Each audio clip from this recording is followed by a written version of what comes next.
I know, I guess we could. Do they want this one? Because this is going to be Miss Holland's here. Oh, maybe Your car convertible that Yeah, you maybe. guys look like you You were all do it? preparing. Marcy. Okay. Okay, I was like, oh, there you go. Okay. Miss All right. Holland's here. We know now who's running the, That's right. who's making all the decisions. No decisions. Just the information, right? Yes, ma'am. There you go. Absolutely. Completely understand. That's my job. Mark, you joined us after all. Oh, Mark, did you get to play today? Mark's here. Yeah, I know. I saw Mark over there. He passed off, but he's joined us. He's back up. Joining her. Moral support. Are you going to have a PowerPoint? Yes, ma'am.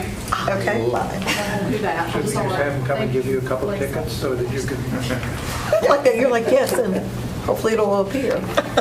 So as soon as it comes up, we will get started. It's slowly, there we go, almost. I know, that's why I got my left. I moved some icons around.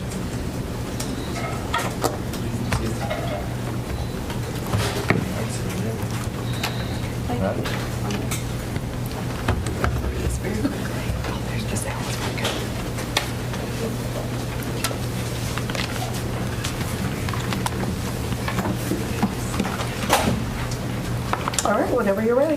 Good afternoon. Good afternoon. So I am here presenting on behalf of Mr. Nieder just to go over principal's salary schedule recommendation.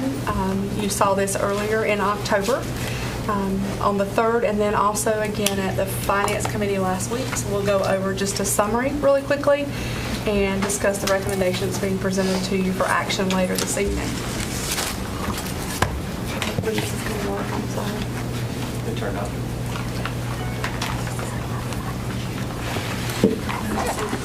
Glenn's been very kind and is sharing with me. So again, we're looking to address a 1-year plan to address the issue of the salary schedule that's been created by the state that's very different from what we've had in the past. It's simply changes to the local supplement that we can implement quickly and get our principal salaries updated for this year. It is based upon existing structures, and then we will work with stakeholder groups to work on a plan for future years for implementation for a salary schedule for principals that's sustainable, that will allow us to be competitive, and also recognize their work and the different needs of their schools. Just background again, it is based on ADM. Years of service are no longer, or years of experience are no longer considered. The size of the staff is no longer considered. They don't receive a separate compensation for advanced or doctoral degrees. It is based on the best 2 of 3 for school performance data based on growth. The longevity that once was paid separately is now built into the schedule. And there are 2 separate state bonuses that will be paid this month to our principals that are outside of this recommendation and proposal. There is a hold harmless provision in the budget bill for 1 year only. The current local supplements that we have, they do consider the size of the school. They also consider the level of school, be it elementary, middle, or high. There's also a supplement for year-round and for magnet to consider the differences, different requirements in those schools. Here's what the state schedule currently looks like. You will notice that it caps out at ADM at 1301, so a high school principal with 3,000 students also potentially makes the same as a middle school principal who only serves 1,301 students. And again, a principal with 15 years of experience will make the same as someone with more or less. So we presented to you some information that total wages shoot up in the current schedule as much as $22,000 a year, and then they plummet as much as $28,000. Again, there is a hold harmless, so they're not going to experience that for this year, but the future is what we're looking for or towards. So our goal is to move them to the new schedule, adjusting the local supplement to reflect a total wage increase over 16-17. The recommendation was reviewed by the Division of Principals and Assistant Principals as well as their HR subcommittee. The first proposal presented was an overall 3, 6, or 9% total wage increase based on the growth data that the school, or the growth model that the school state's using currently. And it did align with the structure, again, before state bonuses are considered. A second is an increase of 5% across the board for all principals. It does not align with the state structure, but it is an alternative, and again, does not consider state bonuses at this time. Your concerns that were expressed on the 3rd of October were around questions around performance, pay for performance, and then the way that the state measures growth, what underlies that determination. We did hear some support at the time for the across-the-board increase that recognizes the work of all of our principals, and concerns around the fact that high-need schools typically are not seen as having a level playing field when it comes to growth. So it was referred to the October 12th Finance Committee meeting. At that committee meeting, there were 3 different proposals again. The 369 was reviewed, the 5%, and an additional 456. So following that, the Finance Committee recommended the across-the-board of 5% increase, with the understanding that it was as much about the issue of not supporting a pay-for-performance recommendation at this point. So that is what you should see this evening. And then again, our plan is to begin a lot of work with engaging different stakeholders around what a new schedule will look like going forward that will make us competitive at both recruiting and retaining our leaders in our schools. That would be it. Okay, so many of you, as Ms. Holland mentioned, weighed in at our Finance Committee. For those, I'm not sure if you want to make any comments, and for those of you who didn't, any questions, if you weren't there, want to ask questions or clarifications. Dr. Miller. I'll just make a couple of comments.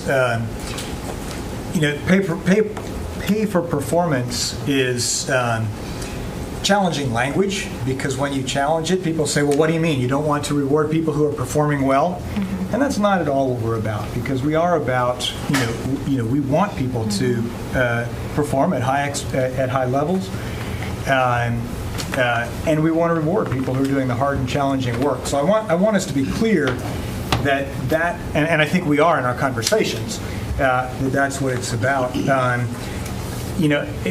Y'all know I can get a little passionate about some of those performance measure issues, and that was reinforced this morning. I really appreciated what we saw at the Science Museum's exhibit on race. There we saw that standardized tests were largely created to differentiate, to prove superiority over one race over another race. And so, ever since, that really gripped me even harder, if I'm not already passionate enough about this issue, right? That so often we in the school system are perpetuating our structure based on that false construct that was designed to institutionalize a racism. And so I look forward to us moving forward in these challenging conversations. We've got to move past these simplistic standardized tests, which have been put in place for a wrong purpose. They are not addressing the performance that we need. And so I look forward to where we go, and recognize this 5% as a stopgap, short-term measure.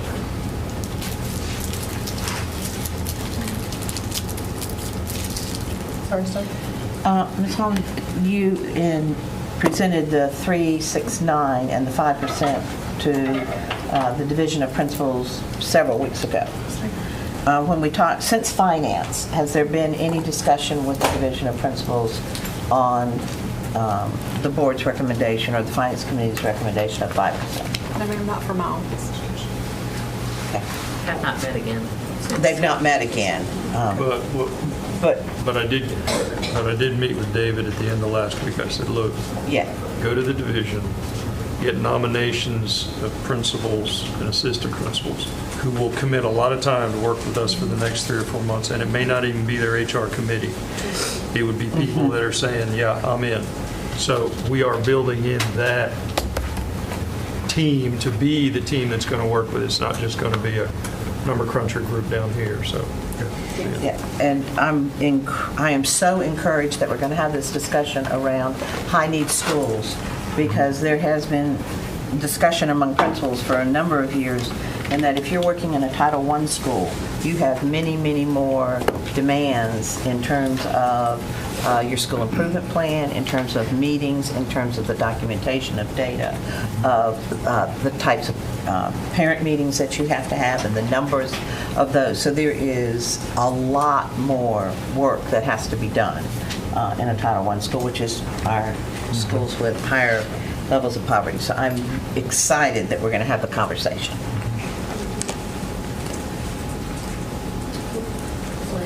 And I'll add to both those comments that our concern is the proportion of the salary schedule that's tied to performance and the lack of consistency and fairness that's reflected in it. So I'd be interested in, as we go forward, as more time passes, what other school districts are doing to address it. I know Chapel Hill Carrboro seems like they might be tying it to growth district-wide, but then they're so much smaller than us. I don't know what that would look like in Wake. So if we can look at other districts and perhaps learn from them as we go forward for the 18-19 school year. I do know that at least among the larger districts, hardly anyone is doing a 2-year approach. Everyone's trying to figure it out this year. And in effect, we're buying time to study it and hopefully get it improved. But I have not heard many take a 2-year ramp-up approach to it. That makes sense. Thank you. Doesn't appear to be any other comments, so that's what happens, Ms. Hall, when almost everybody attends the committee meeting. We get all of our feedback done then. Thank you very much.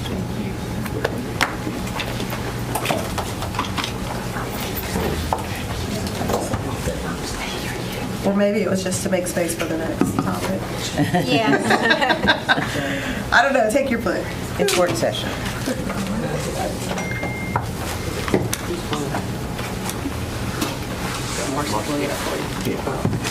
So you were only here for pay, right? For principal pay? Yeah. We'll wait while you clear the room. Absolutely. Good for you. Try.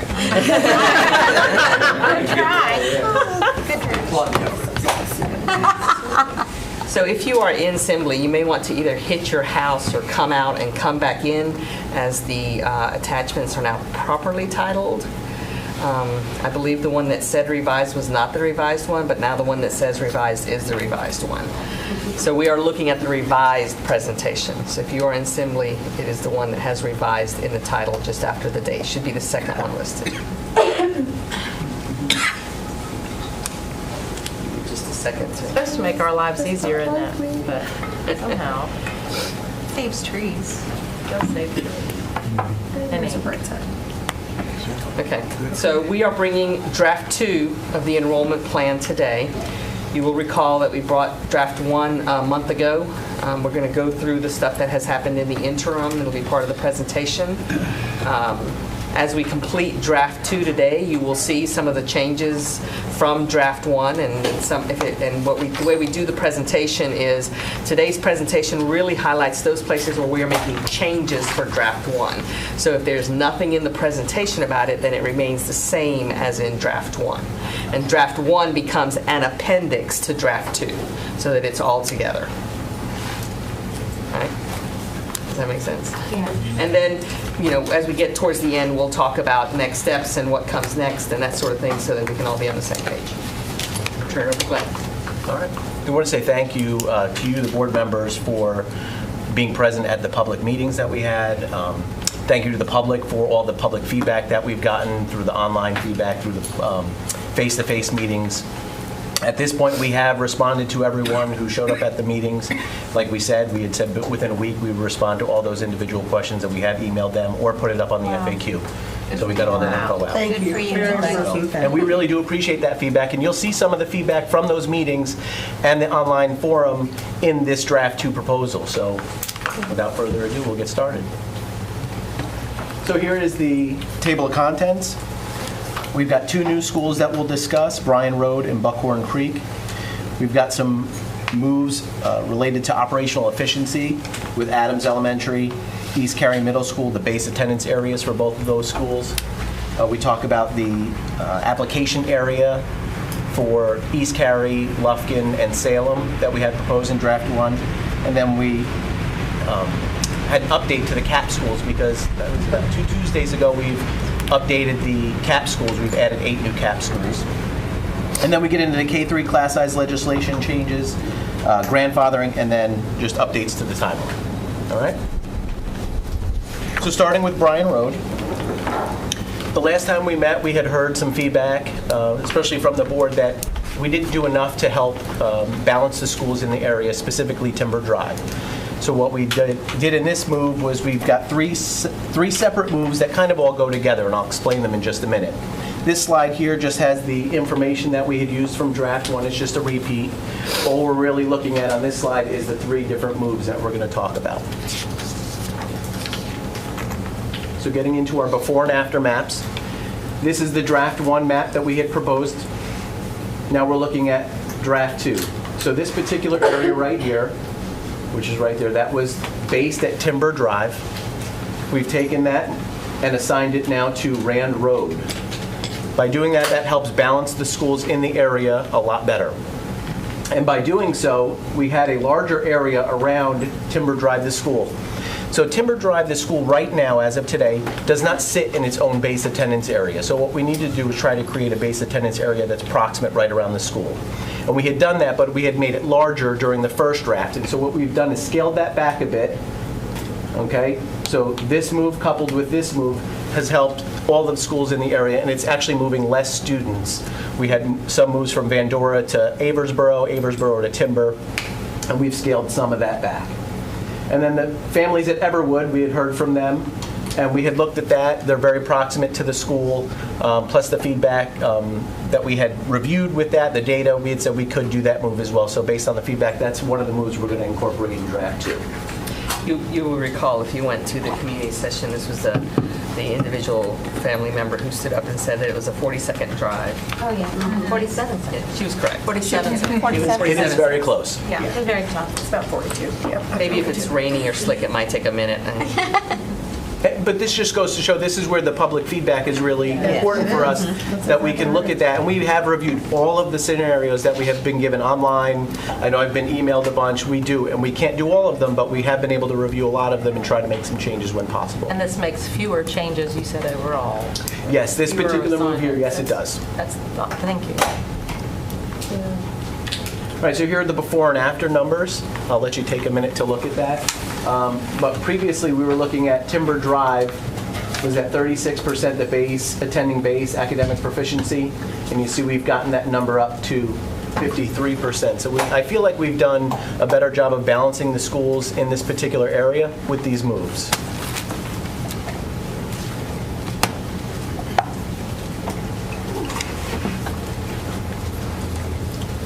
Okay. We okay to move on to Buckhorn Creek? All right.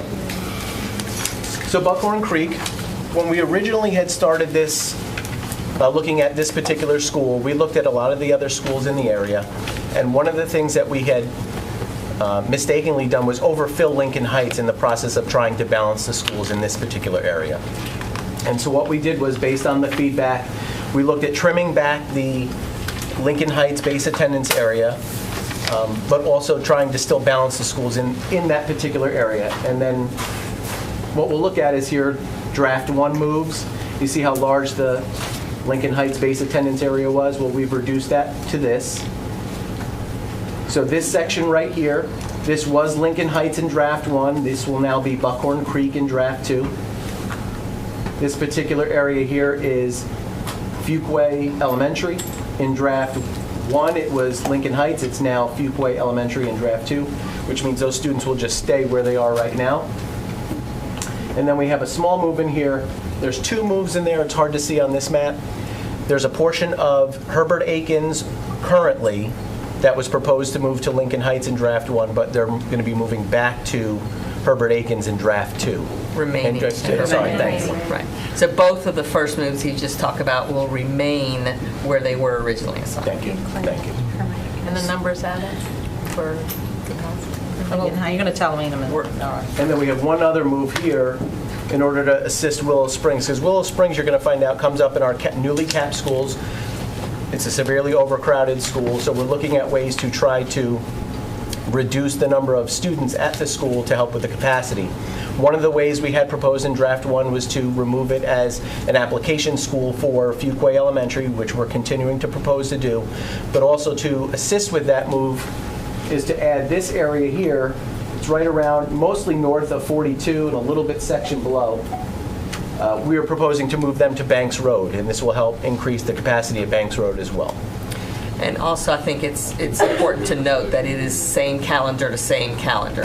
So you're going multi-track and staying multi-track. So, following that conversation, in speaking with different families that will be moving to Buckhorn Creek, which is set to be on traditional calendar, and judging from the construction schedule, it's not likely that, it will be done faster and before scheduled even.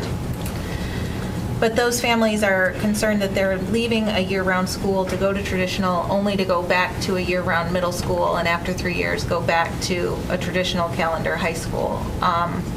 Part of it is, the Holly Springs is booming since 2000. It's got 261% growth in the area. And so the concern that I have is trying to see if we can get those traditional feeder patterns, year-round to year-round feeder patterns, a little bit more aligned. Because to ask families to leave one calendar, go to another, to go back to another one, just to end up in traditional and high school, I think could be difficult. And that's the biggest concern that I'm hearing from folks. Mr. President? It may be that the areas being drawn from aren't large enough. We've got there are enough year-round schools. Well, let me back up. Let me ask a question. How does this plan promote and support the multi-track schools becoming an attractive magnet-like program that attracts students to it, rather than having to have all of their students base assigned? Is that even a consideration of this plan? Well, in the move to making the application process come back for multi-track year-round attendance, we are prioritizing students who remain on a multi-track platform, regardless of what the base attendance area is. So if you begin multi-track and want to stay multi-track, then you do get priority points for that. So, and that's similar to how we do priority points for different kinds of movements and magnets. It doesn't address the question that Ms. Mahaffey is bringing up in terms of the mismatched calendars and what that feed looks like. So there are feeder patterns for the calendar, but those feeder patterns don't always align with schools of the same calendar. So there's somewhere in between the two of these, there's opportunity for work in both of them. So this plan opens a new 680 student traditional elementary school. To the north is Holly Ridge Elementary, which is oversubscribed. To the east is Fuquay, which is oversubscribed. And we've got some room at Lincoln Heights, and we're planning on dealing with several issues there with Lincoln Heights in a newly reconstructed facility. What would happen if we were to, the moves that are in this plan seem to ignore calendar for the most part. That a Willow Springs to Fuquay is just as likely to happen as a Holly Grove multi-track to Buckhorn. So what would happen if we respected the calendar that people are on and made changes within calendar? So if they're in a multi-track school and we need to rebalance the multi-track populations, that it's done within that calendar group as opposed to cross-calendar at the same grade level. Well, and there is there is call for another traditional option in the Holly Springs, in that Southwest Wake area, because right now it is just Holly Bridge Elementary. So, Well, in Buckhorn, I mean, it's well, in the two. Buckhorn now, Yeah. right, next year. But, you know, to say you're only going to pull for Buckhorn from when it's surrounded by year-rounds, it makes it a little more difficult, which is why I brought up the feeder pattern. And seeing how we can get traditional calendar students to go and stay on traditional calendar for middle school. And knowing that there are going to be some year-round kids who want a traditional middle, but also knowing that there are going to be traditional, you know, maybe there's going to be families who choose, it's going to be a family choice. And allowing for those transfers to happen. Whereas if you have an oversubscribed school, you know, my reaction for Buckhorn is, well, I'm going to apply to send my kids back to year-round because they're going to be at year-round for middle school, or I already have it right. I think it'll be harder to manage those transfers and to give families that say, if we don't have those calendars aligned. Companion challenge is that we have a traditional middle school at Holly Ridge that accepts, I believe, all of the students from a multi-track elementary school, Holly Springs. When there are open seats at Lufkin Road that might be able to be used. So I'm not sure we've looked at the area, at the large enough area in order to make the best recommendations so that we only make a recommendation once instead of having to do small pieces year after year. I think that So I think that this conversation, these ideas, provide a consistent pattern of consistent feeder pattern that is driven by a calendar alignment, which is one of the priorities within our enrollment plan. Right. It would present some, when you're balancing factors, it would present some changes where you're sacrificing proximity perhaps, but not proximity in the sense of across the county. It's still within a tight geographical area, and we have said as a district that not all students attend their most proximate school because students don't come in nice, neat little packages of 20 that are equidistant from the center of where the school is in the center. But we would have to make changes where we have some families that have already made choices and gotten the choices that do align their calendars, that then shift that choice if you change what the feeder pattern looks like, as well as those that haven't made the choices and are currently living with the mismatch in the feeder pattern, where you're now changing something, the calendar, in order to do it. So it's like, what's the driver and how much movement would it take to do? Well, we've got major assignment that is being driven by two new schools. And let's consider Lincoln Heights to be a new school, and Buckhorn. And the question is this the opportunity when straightening out partial moves from the past makes sense? Right. In order that things be more aligned calendar-wise as they move forward. Not to restrict anyone's choice, because we still have the, we have talked about the opportunity to go back to base period in January, and then the application period to, well, I guess that's February application period. But the application to go to a multi-track program in January, and then the one that would take you, have the opportunity to get out of a multi-track school if you're base assigned there in February. My concern is with Holly Grove, I mean, I know we're pulling a lot of students out of there to create Buckhorn space, but with the middle school alignment with, you know, if you have a family of more than one student and then you have a middle schooler at the year-round, we can't guarantee, and I know we can't anyway, but we really can't guarantee that that kid's going to go back into a school that has a lot of growth in its base area currently. So if we can, I think families are looking for reassurance that they're going to be not on a forced mismatch. but if they have a mismatch, it's of their choosing. So not to force them into the mismatch, but if they've chosen the mismatch, it's okay. Right. Okay. So, go ahead.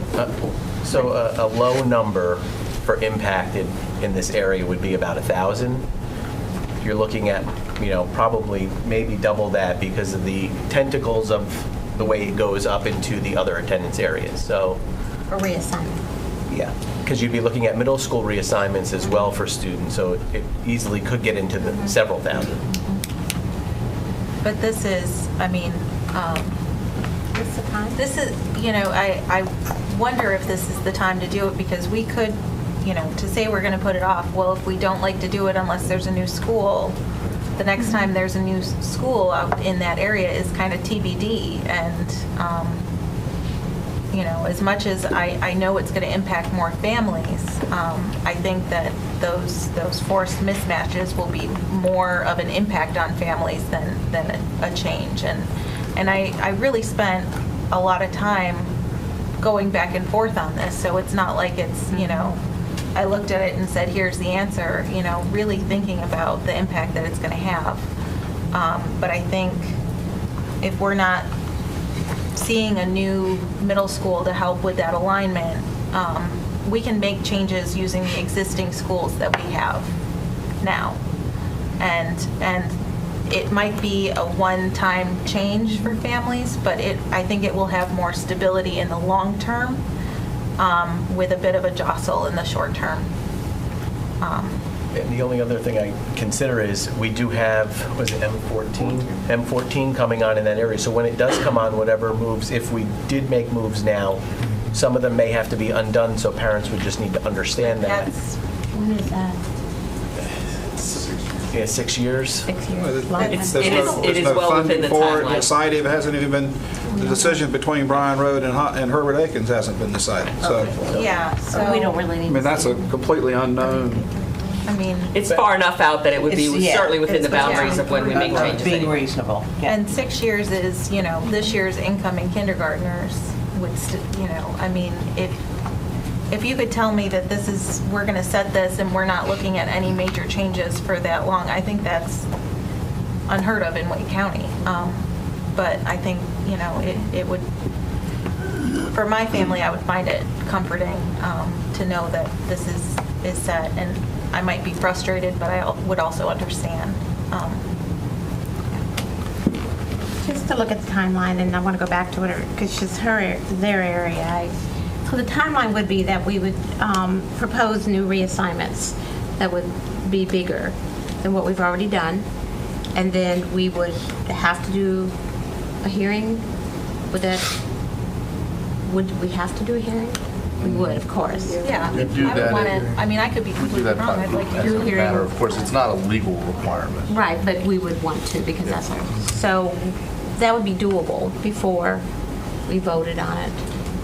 So let me just say that if board direction, and that's what we're looking for, if board direction to staff is that we take a look at, and if we're talking about this area, feeder patterns around calendar alignment, the notion of 1,000 or 2,000 that might need to move, and we're not really sure about those numbers, we would, in order to try to maintain a timeline that would support moving forward with the rest of the assignment plan that has to happen with the transfer period in January, the application period in January, and then the transfer period at the end of February, March, staff would need to bring back what those changes looked like at the first board meeting in November.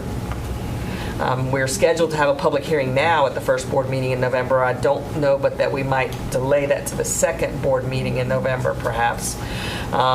Staff could bring those changes back to the board at the first board meeting in November, have discussion at that time, and if needed at the second board meeting in November, have the public hearing and further discussion, which would push a vote to the first board meeting in December, which is really the latest that we can do it, and still move forward with the rest of the timeline.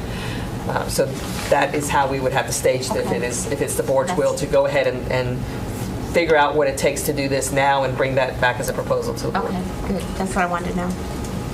I know y'all work really hard. You're already ridiculous hours. Is it conceivable, or is it just not possible to look at this one area and bring it to us in 2 weeks? I'd say it's possible, and we'll earn our pay. We'll do anything you ask of us. Well, I don't want to ask if you, because I don't know what else is on there, and So we've been listening to this feedback, Yes. right? And I will tell you that for me, it was sort of crystallized with the comments from some of the families in the area that were interested in Buckhorn Creek becoming year-round. And I was like, what? You know, because everybody wants traditional, and so I wasn't sure I understood where that was coming from. And then we looked at some nice little maps with the little arrows and figured out, oh, I understand what's going on here. And so we've actually been talking about this for a week or so because we knew that was going to come up today, and so, you know, we have ideations already. okay. And did the ideations build the middle school on these elementary? Like, is it up from elementary? Yes. And then we'll have to look at that extra layer of high school, or just not even worry about Well, high so, school? you know, we, at the high school, because we're not changing any We're high doing school calendar, calendars. that's going to be separate. And there seems to be some, Not changed. the mismatch in the calendar seems to be primarily driven by beginning in traditional as elementary, moving to multi-track and year-round, and then moving back to traditional in high school, as opposed to beginning in multi-track year-round, moving to traditional middle, because then you stay on traditional for high school. So that's part of the conversation we've had as well. That's what I was just Makes sense, just asking for clarification. So, let me ask for a clarification. Are we going to expand this group of schools to look for the ideal solution? That would be my recommendation. Holly Ridge. We may have. Yeah. We would need to include, you know, the surrounding schools like Holly Ridge, possibly Ballantyne, depending on what the models, the scenarios give us. You know, it could go further. That's why I said, you know, depending on where the tentacles go is how far we could go. We can give you probably a couple different scenarios to see, like, hey, do you want to make this much of an impact or just start with this? We can give you different options. Well, I'd like to touch it once. Whatever this group would decide is enough for once. But I'm uncomfortable with the plan that's on the table at the moment because of the conflicts it creates. Yeah. The improvements are great. Yeah, the calendar. Yeah, where we are at this step, but the next one, if we can fix it, I think Ms. Mahaffey's I correct. think we're in it. Yes. Done.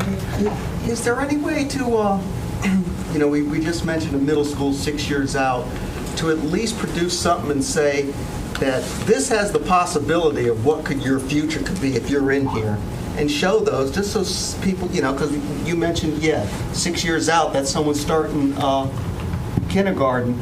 I think they'd like to know that, you know, if they could see that, oh yeah, I may not be able to stay on this path I thought, but it's going here. If they got 6 years notice, they're... Well, I think what we would want to build into to whatever we bring you the next week, the next 2 weeks, would be what the alignment would need to look like now, what amount of movement that would take, and what is the impact long-term for whatever schools are coming on in the area.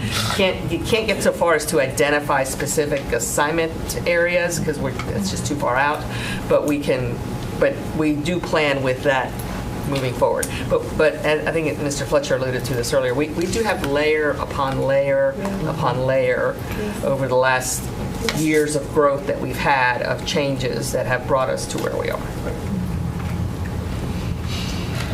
So you all feel solid with the direction that If the board is giving us that direction, we will bring it in 2 weeks. Okay. I have one final question. So Lincoln Heights will have room to grow its magnet program with some seats? Under this new proposal, yes. Yep. If you go to slide 8, you can see the capacity numbers there.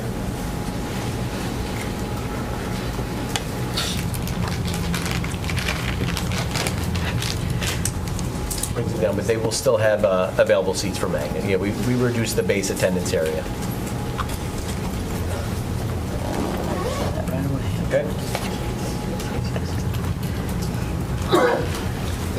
Just as a comment, general comment, the challenge with these charts showing utilization percentages is that at this point, it's unknown what the grandfathering impact is, and they're not included in these percentage calculations. The assumption is that everybody moves, and we know that's not the case.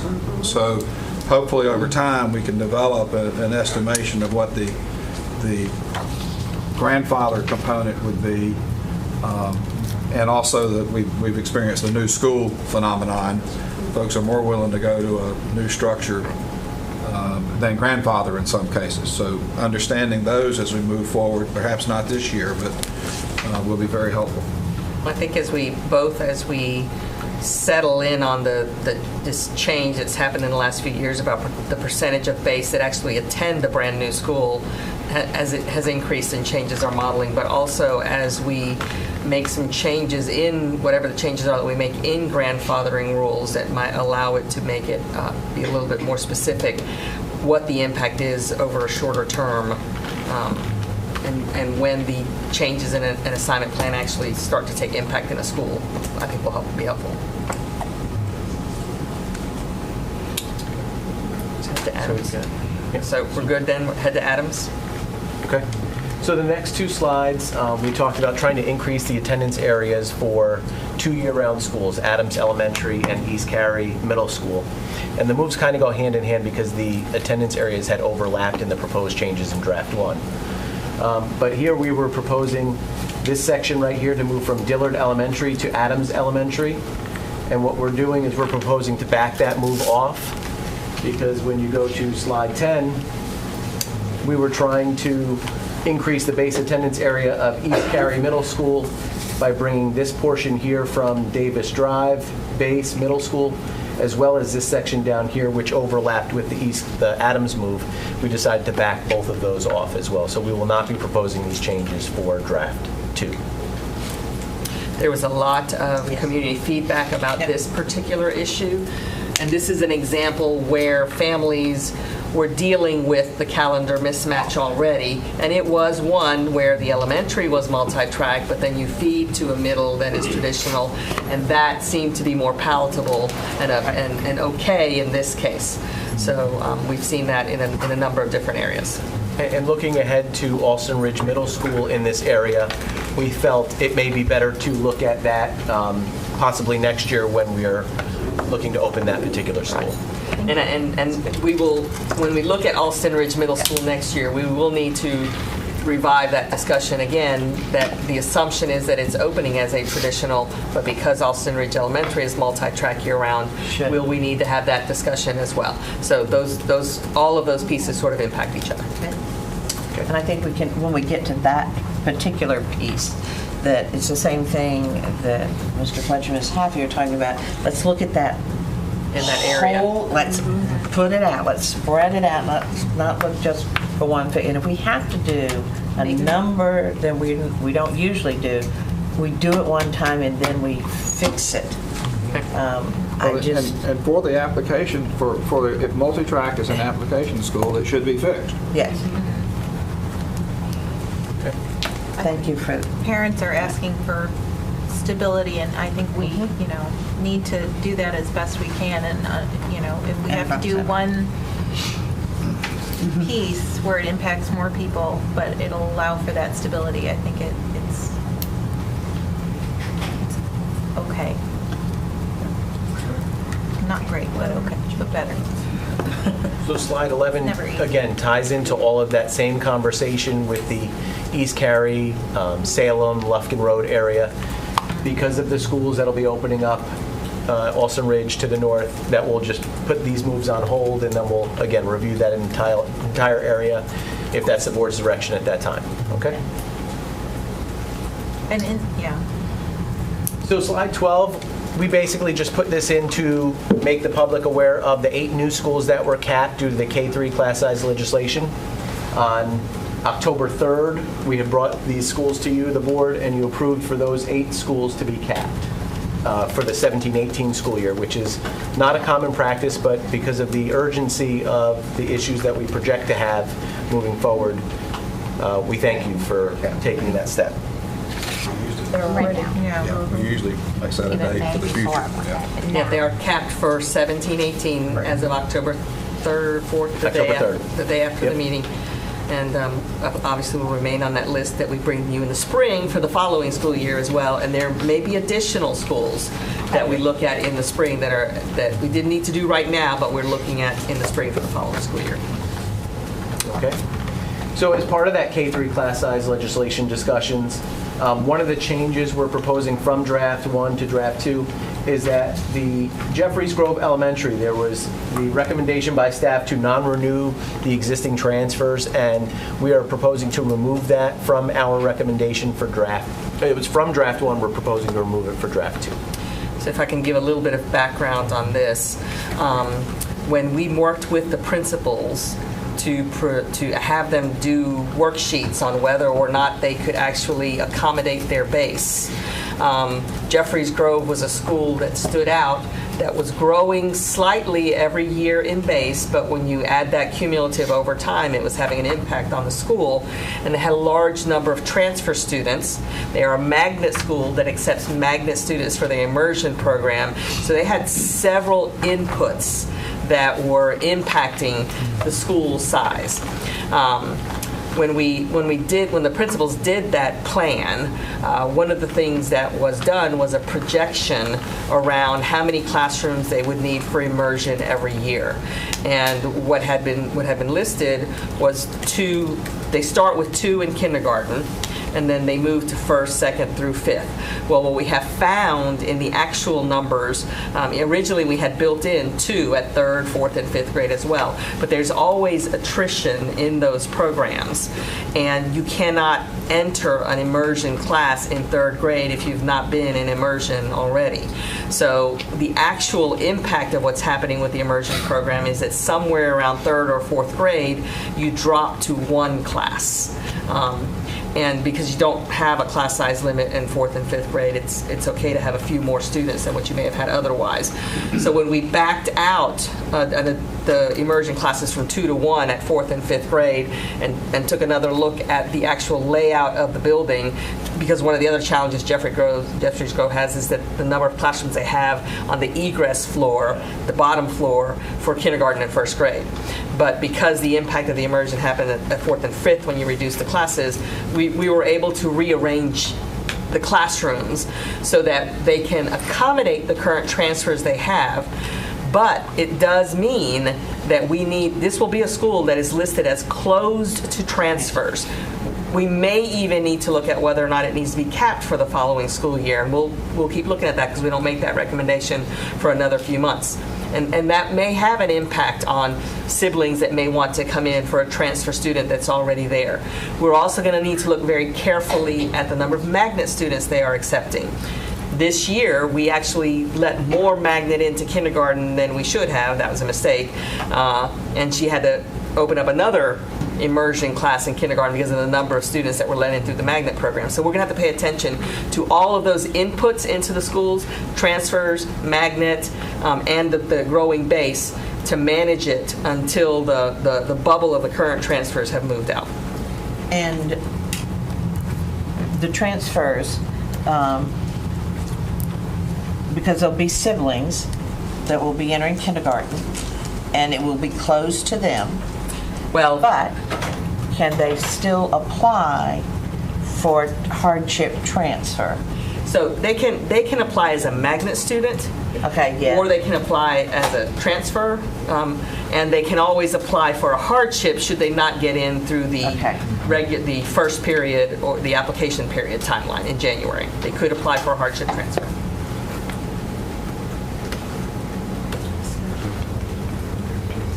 So when you say that, I have 2 questions. On that one, if you can apply as a magnet and they're capped, what does that do?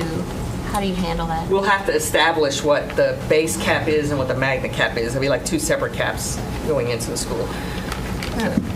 Okay, so, and these 27, there's not the 27 schools here. So since Abbott's Creek is in my area and that's not on this list, what are we doing? Is that just something we're doing and it's not on this list? So that was part of draft one. So if we made a change from draft one to draft two, it's still here. in. So it's still in. So how do I answer the question that the principals saying that what, because I think I asked for the plan that was submitted by Abbott's Creek and I haven't gotten that. And you and I have talked a little bit about that, and the Abbott's Creek principal says that her plan wasn't accepted and she can handle those students? So, yeah, I actually met with the principal and staff to discuss what the plan was that she had recommended, where she felt that she might be able to keep the families that are currently, and these are not families that are in her base attendance area. These are families for whom Abbott's Creek has been a calendar option. Well, it's similar to, these are transfer students in Jeffries Grove, so they're not base students either. Right. And so for these families, and for the plan that was submitted, the only way the principal could make the plan work was to exceed the class size limit. So the principal was staffing the classrooms, was saying that her classrooms would take 23 as opposed to the 20, which is actually going to be lower than the 20 next year, and we can't put the classes at that size. So when I met with the principal to discuss the fact that we can't plan for the +3 unless you plan for other schools to be -3, you can't do that plan.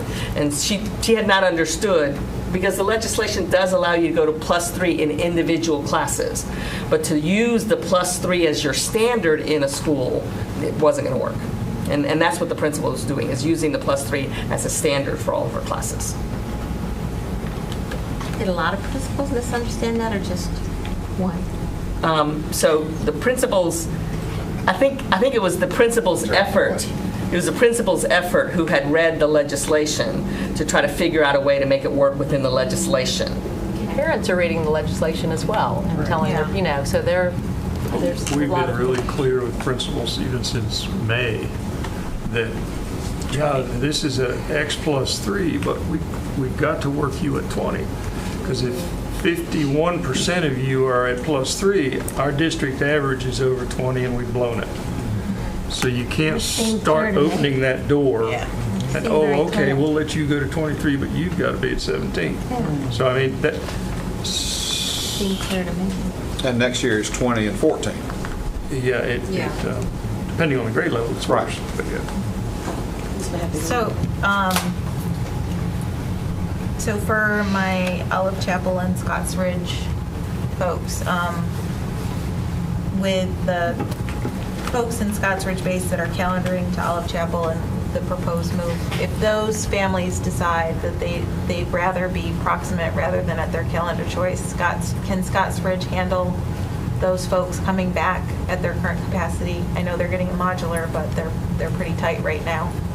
So as of right now, yes, they would be one of the schools we'd have to look at potentially capping come the spring, depending on how many families choose to accept that callback. So these are things we would have to consider. Okay. But yet they could take them back right now. Going back to Jeffries Grove, lots of parent input, lots of cut and paste in that input.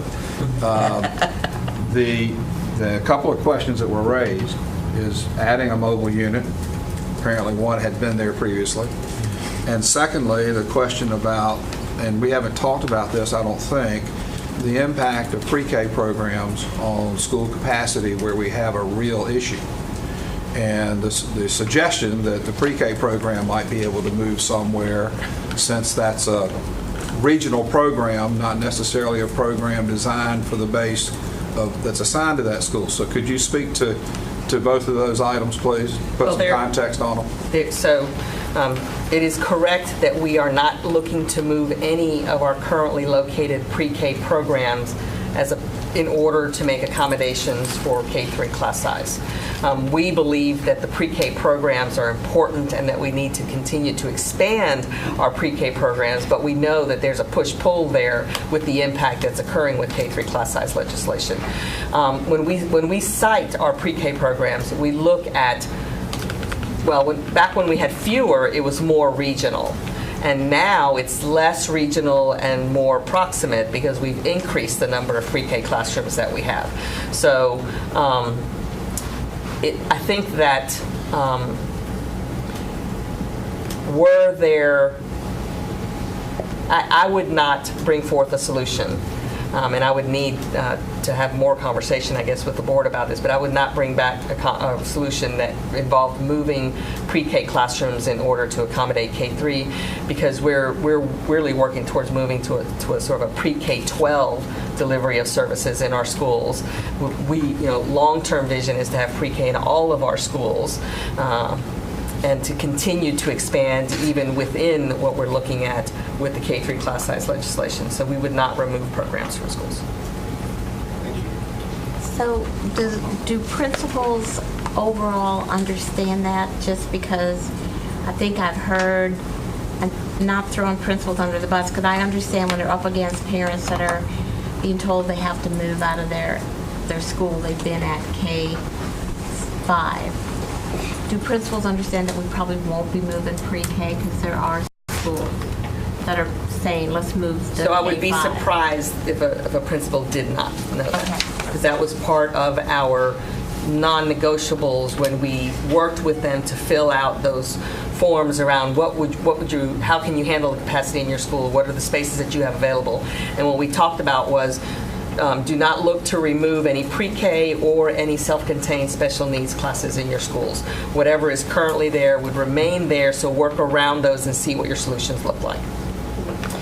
And I'm not sure about the answer to the question about a mobile that used to be on the campus and whether or not we could put another mobile back on the campus. Well, when we looked at mobiles, I mean, the philosophy we used was that the only places we would put mobile was at a location where it would not impact program space. So. And I think it'd have to be support the solution.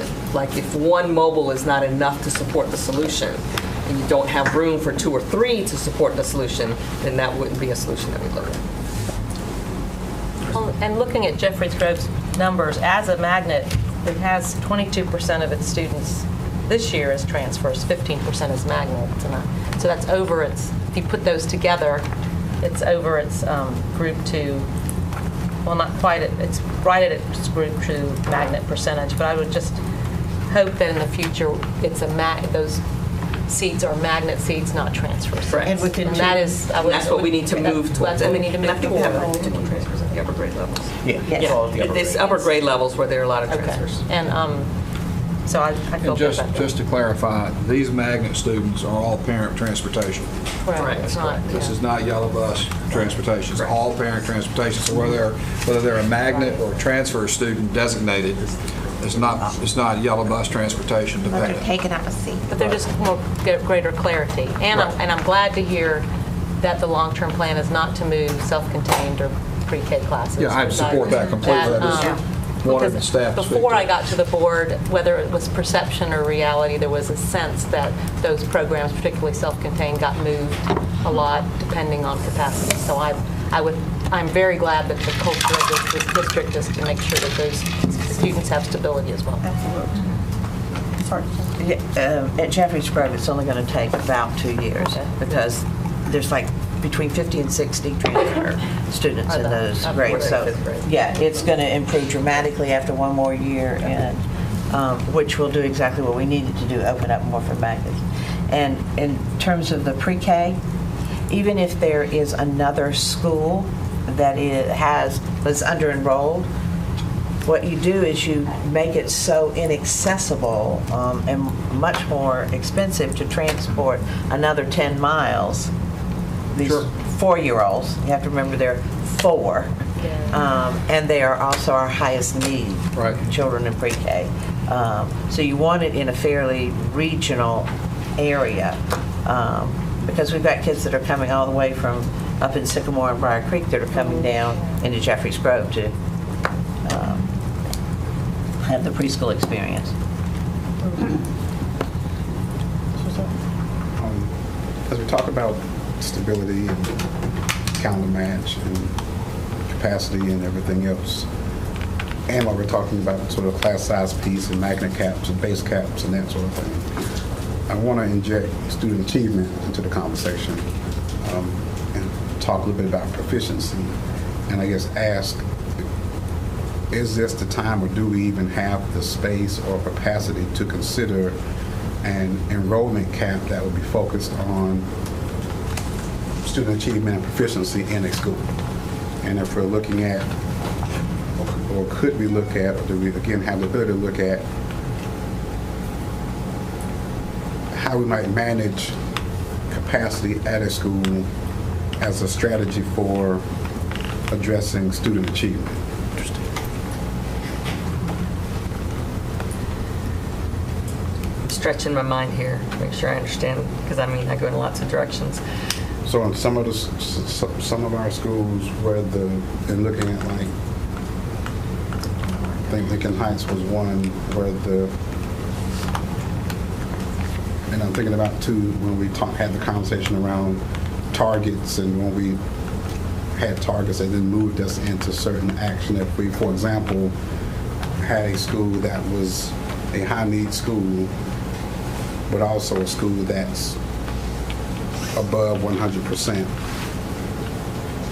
utilization or capacity, that we then institute an enrollment cap, and we're using the cap instead of managing now for utilization, we're using a cap to now manage the number of students in a building, in a class, so that we are then more efficient in terms of, so it gets to class size. So in other words, you're managing capacity and class size as a strategy around student achievement as opposed to facility utilization, similar to what we've done with calendar. We've always used year-round as a strategy for facility utilization, not student achievement, but taking now the continuous learning calendar, using it as a strategy for student achievement. Can we do the same thing around capping? And is this an appropriate time to talk about that? I mean, it's already confusing enough as it is. We're talking about all the pieces we've got going. But since we're talking about class size and caps anyway, it's just, in my mind, I'm just thinking about that, and we're at least want to put the question out there that might further complicate. So I think it's what you're talking about is possible. I think we'd have to have a conversation about what that looks like and the details, because so we've done a little bit of that with some magnet schools. We've done it with Hunter Elementary, where we had a cap base and look at the number of magnets going in every year. It was driven by capacity more so than achievement, but it was sending base students to Washington and monitoring the number of magnets that got in. We did something similar at Enloe High School that we've done where we've capped the base and monitoring the number of magnets that get in. But in both of those cases, you had to determine overflow schools. And that's where when you determine what the overflow looks like and where those go, there's money and cost associated with that, and to some extent, parent dissatisfaction about being capped out, just like at any school, and what has to happen to eliminate the cap. We're at a place now, I think, where we're ready to eliminate the caps, perhaps on those two schools moving forward. But if you're looking at a base attendance area, not a magnet area, we have to decide as a collective, what are the triggers? What are the targets that we're looking for, either from a facility utilization standpoint or achievement or other standpoint that would say once you get to this, at that point you cap and you look at an overflow situation. I think we can do it. I think it's the logistics of how we do it, what the targets are, and if that's the will of the board. You guys have thoughts on that?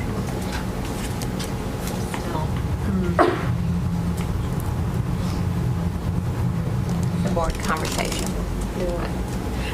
And of course, when you designate the overflow, you have to designate an overflow that has the capacity to absorb this proximity, capacity, and are you negatively impacting the same targets that you're looking to mitigate at one school at another school? So But we should look at that. But I think it's an idea. Well, I don't know if Mr. Sutton, were you done? Were you done with comment? Well, I was done with the question. Now, any thoughts? She has a thought. Thoughts? I was just glad to hear that the cap on Enloe could be coming off, because what is happening in the base of Enloe is that students who are transient are getting capped out. So you have students who might need English language instruction, students who are experiencing homelessness and are transient in their home situation. So capping can create even more instability for those newcomers and other folks who are, and I think near a at-promise school, it may disproportionately impact students who are themselves experiencing transience and may be very difficult. Where were they being capped at? Where were the overflow school for From Enloe? Enloe's, Broughton, and Athens Drive. Split. And it was Hunter was split. And it going to was- Washington. So, Based on geography. so caps can create their own lack of stability that is, and some of those students are vulnerable for what it's worth. Well, I guess my response, Mr. Sutton, is a little bit like Ms. Kushner is saying. Caps for achievement, are we just talking about caps for the strugglers? Or are we going to talk about caps for the high wealth schools? I mean, we have a tendency when we look at these kind of things that where the low wealth school bears the burden of whatever decision we make. And so if the low wealth community is being capped out of their community, that is probably more. It's challenging for anybody to be capped out, but the higher wealth community has more access to transportation, more access to making it work. So that would be my challenge if we would move in that direction, looking at the achievement pillar. How would we do that so that our attempt to solve a problem doesn't create a new one? I understand where you're going, but I want to make sure that it's the cure doesn't create a worse situation. I was just saying, and we need drivers. So, that's another logistical piece that gets thrown in. Bus drivers? Yeah. But this is a conversation we should have. But Yes, I agree. It's a good conversation. And one we probably should too far down the road if we're, especially after this morning, especially talking about making holistic changes. You feel like you had some ponder. I'm just listening. Any other thoughts and feedback? We have more in the presentation. Oh, I know, but it looks like you're spitting down there too, so just, okay. Okay. All right, so the next two slides, we're going to talk about grandfathering. In draft one, we had proposed grandfathering for elementary to not have the siblings in elementary or middle school and high school. And so based on parent feedback, based on conversations that we've had at public meetings, these are the proposed changes to the grandfathering policy, not policy, but the actions that we'll take for grandfathering.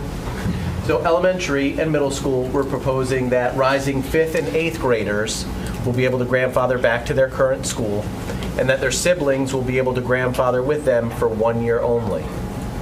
They will do this without transportation. We'll keep the transportation not on the table, but allowing the families, again, we've heard from families they wanted some stability with having their children at the same school. So we're proposing that for 1 year until that child leaves, the 5th or 8th grader graduates from that school, that they would have both of their children together. And then the younger children would go back to their base school after that year, after that older child had left. Okay? To the new base. To the new base. And then for high school, I think it's just important to reinforce there that this is not a forced reassignment. Your choice is to grandfather, or your choice is to. Yeah, because they'll count it as 2 minutes later. It will often get counted as 2 moves, but the point is, you as the family now has to make the decision. When do you want to impact your family? Right. Does that kindergarten need to move or not? Yeah, it can't be an infinite guarantee. I think just to reiterate, in particular with the elementary school, where in the past the sibling grandfather extended through the life of the school, we're just no longer able to, based on the changes in the capacities because of K-3, to continue to do that. So. And then also, I'm sorry, go ahead, John. And then also considering as we're opening new schools, we will have Alston Ridge Middle School in a very crowded area for middle school. So, you know, setting a precedent with these grandfathering rules may be a good step towards looking at continuing those on as we go into, you know, some of our new schools in really crowded areas. And just looking at alignment between the plan and the policy, this was also the loose end in the policy, the remaining one. So in talking about it now, I mean, I suspect that if the board's good with it, that we would also then, tie up the loose end in the policy so that everything is kind of clean. Mm-hmm. So we're not having to waive policy to approve the student assignment plan. Questions about elementary or middle school grandfathering? Okay, so for high school, we went back to our original rules prior to this year. And so what those will be is from an existing school to an existing school, all students will be able to grandfather back to their current school. They'll do so without district transportation, and their siblings will be able to grandfather with them if they submit the application during the request for transfer period, which is February 20th through March 6th. I do want to extend this a bit. So when we looked at the grandfathering rules and the feedback, and in this particular area for high school, we're talking about South Garner High School. That's the only high school that we're opening. That's the school that we're talking about as we apply the grandfathering rules that are part of the enrollment plan. In this particular case, the ability, you know, because South Garner will open with 9 and 10, and 11th and 12th graders wouldn't even be grandfathered to Garner High School. That is their assignment because there's not an 11th and 12th at South Garner.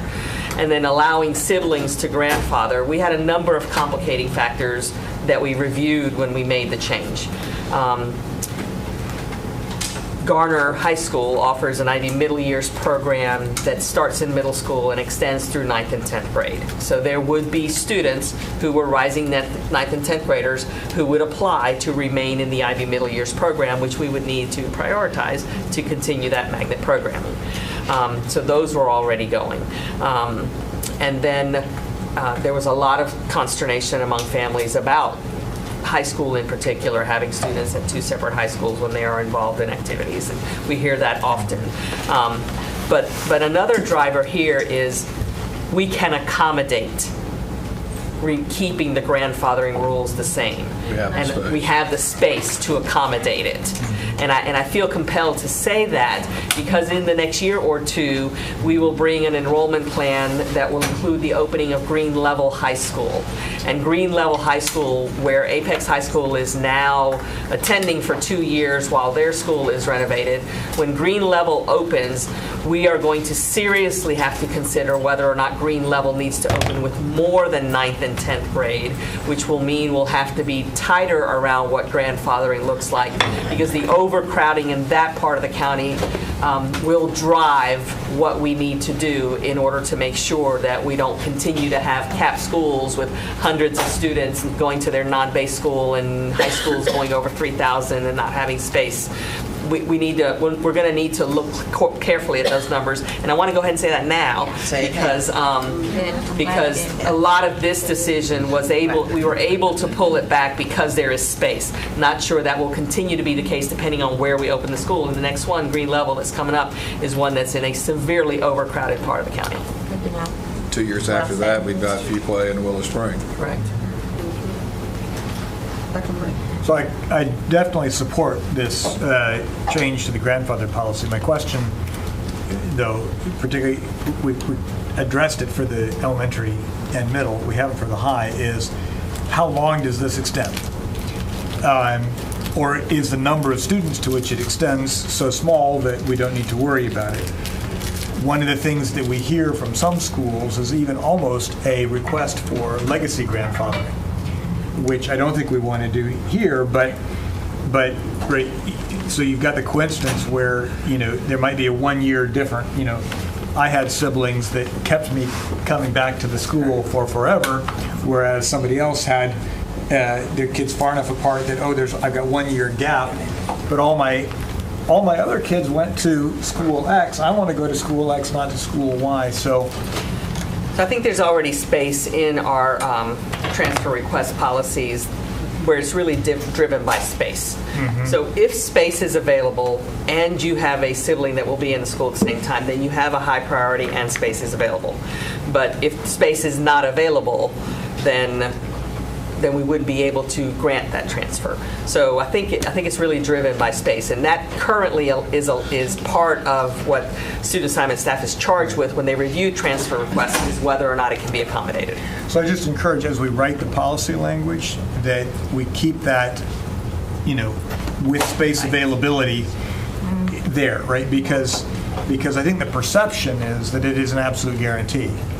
And I think that's where we run into the biggest challenge. So we'll just watch for policy language that, contingent on available space. Well, we've had one high school with 400 transfers in it that caught us by surprise in the years past. And I think that the staff is more attuned to that concern today. So the policy will help us. Right. I'm just wanting the verbiage to be out there so the community sees that, because I think the community has seen the stay where you start as a guarantee, whereas I think the stay where you start was really our effort to try to do the best we can to meet community needs. You're covering both the existing school to new school, right? That's on that one, on the two bullets. Am I reading them? Should they flip?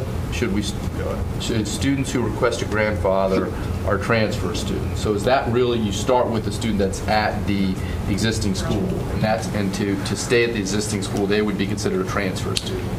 No, so the siblings would be considered the transfer students, because the 11th and 12th graders would be assigned there as base students at their current school. They're not changing schools. It's the siblings that would be transfers. So both bullets apply to the siblings? That's the existing to existing.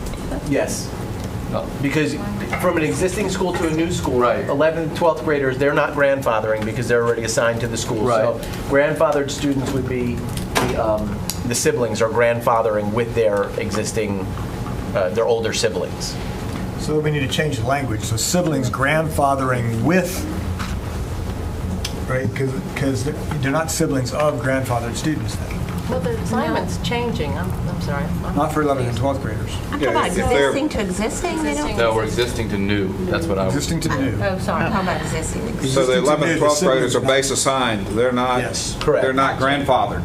So that's the problem with the language. Okay. Yeah. We can make updates to that. Yeah, I think we don't need the term grandfather in there. I think it's, they will request a transfer, and since one of our pillars is that,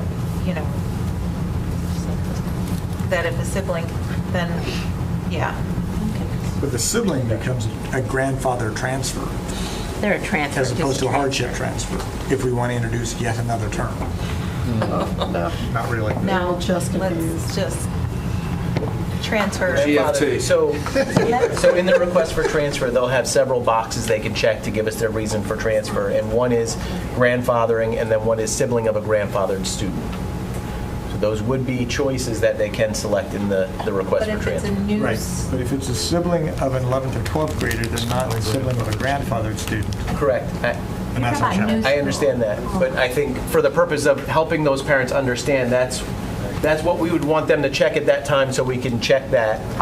You are correct in saying that they are not grandfathered, but it just helps us, because if you've got students from an existing to an existing, those siblings would also have to check that same box. We could create a third reason, but it just seems for such a small group to create a whole separate reason for transfer. We just tried to lump them together so that we can check them and then move them along. Just so the parents can understand the form. You just show us the form, I'm That's sure the we'll issue. agree with it. Yes. But in general, if it's 9th or 10th grade, 9th or 10th grade, that I don't get to grandfather, so to speak. If you don't have an older sibling, you wouldn't be eligible to grandfather. That's correct. Okay. So if you're a current 9th grader at Gardner High School and you're assigned to South Gardner, you were assigned to South Gardner, and you can request a transfer, go back, but you would not be eligible to grandfather back because you do not have an older sibling. But you could apply for a magnet slot. You could do that. Yes, you'll have two chances to get back. Options, transfer. Your first opportunity would be in January, your second would be in February. Right, gotcha. Thank you. Right, so this slide here, we just updated some dates. We had changed the District 2 meeting to October 11th, and then we had a general public meeting on October 6th. Still have the enrollment proposal website out for feedback from families. We're still looking forward to hearing from them. And since we have a couple of new changes today, those will be on the website as well and available for families to respond to. Like the chunk of Willow Springs being assigned to Banks Road is new in draft 2, so we'll have a place for families to And the lookup is And we updated. will, as soon as it's finished, we will have a brand new draft 2 lookup for parents to look up their address and see their new school assignments. And that will be finished when? You're welcome. It's finished now. It is? Sweet. So it's up now? Yeah. All right, good, thank you. Okay. Some of this can change again. Yeah. And so then we come to our timeline. You want to do timeline? Well, so I'm assuming the timeline will shift a little bit based on our earlier discussion, such that we are at October 17th. You can see the things that we've done already. So it looks like, and you see how we left it open and just said November. we didn't put dates in there. So just to expand on what that means, we will bring back to the board at the first November board meeting an addendum to draft 2. It's not going to be called draft 3. I don't know if I was going to call it draft 3. Because you really want it two drafts. So I know, you're but going to have to like just... Draft 3. Two A. Do you want me to call it draft 3? Draft 3. Yeah, I do. I feel Just better. kidding. All right, we'll call it draft 3. Unless you told me. It'll be less confusing for people to call it draft 3. So we'll bring a draft 3 that incorporates the requests that we've heard today to look at the Holly Springs area and the calendar alignment and feeder patterns looking at base attendance areas. And so we'll bring you a couple of options to take a look at what that would mean in order to address those. That will be the first November board meeting. I feel like we should move the public comment to the second board meeting in November, the public hearing to the second board meeting in November, at which time the board will also have a work session to discuss anything they may need to from the draft 3, and then we'll move for the vote on the final enrollment plan at the first board meeting in December. Thank you very much for all of your time, work, and patience, and thanks to board members sifting through emails and making sure we all don't miss any of the feedback. That was good. And see you for round 3. Thank you.